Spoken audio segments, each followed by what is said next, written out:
No evening would be complete at Don Quijote without trying one of Elena's desserts and a glass of port.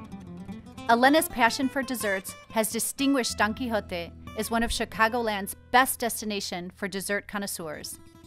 Perhaps her best-known dessert is her tarta de cuajada. Fans of the restaurant simply refer to it as Elena's mom's recipe. My wife, my kids, virtually everybody I know has agreed that nobody makes a dessert quite like you. Wow, thank you. So tell us, what was your influence? I used to tag along in the kitchen with my grandmothers and with my mother. Spain? Yes, in Spain, of course.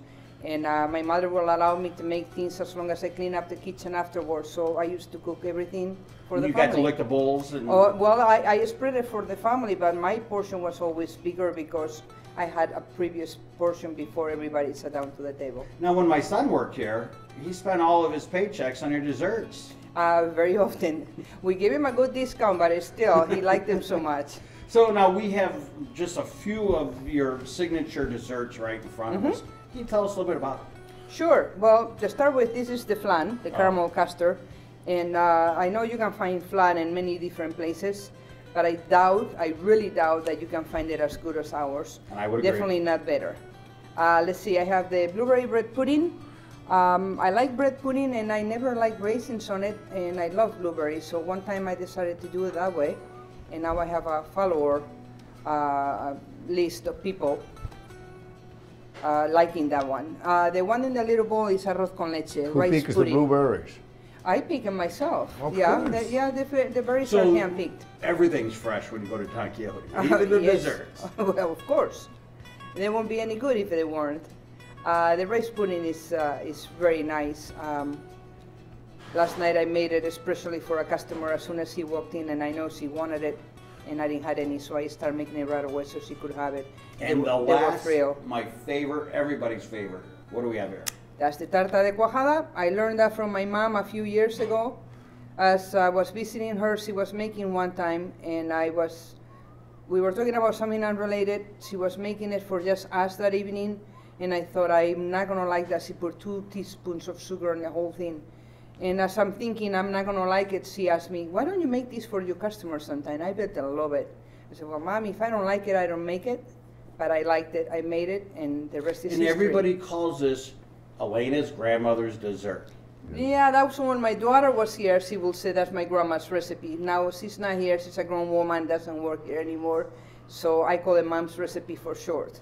But it's the one thing that I think that anybody that comes to Don Quijote, they won't. People that don't eat desserts, they eat desserts. You are very right. And I think that's very right. That's your flagship. The thing about that one is that it's got very little sugar. So even people who don't like rich desserts, or sometimes they don't like desserts at all, they love that one because it's really light. Now, of course, one of the things that brings people from all directions, in addition to your desserts, is the sangria, and of course the port. The port is something you can get in Chicago and other areas, but nobody mixes it quite like Don Quijote. And along with your desserts, it's an exclamation point to an amazing experience at Don Quijote. And I guess we're going to have a little bit of port right now. Carlos, tell us a little bit about your port. Why is it so popular? Well, I really don't know. I started blending this years ago from a recipe that I brought from Porto, which I have to swear that I wasn't going to sell it or distribute it. And from then on, people just love it, and I keep making it. And it's a wonderful thing, apparently, to what they say. Now, I've been to a lot of parties, and you see the influence of Don Quijote. You see people try to imitate your cuisine. When his desserts, of course, nobody can do it quite like you.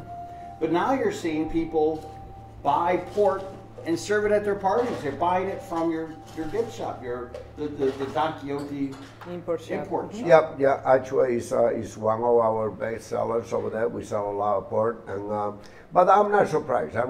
I know people that restaurants in town that are imitating our paella, our tapas, our port. So pretty soon they're going to put a figure of Carlos and a cardboard at the door, kissing hands. Cheers. Salud.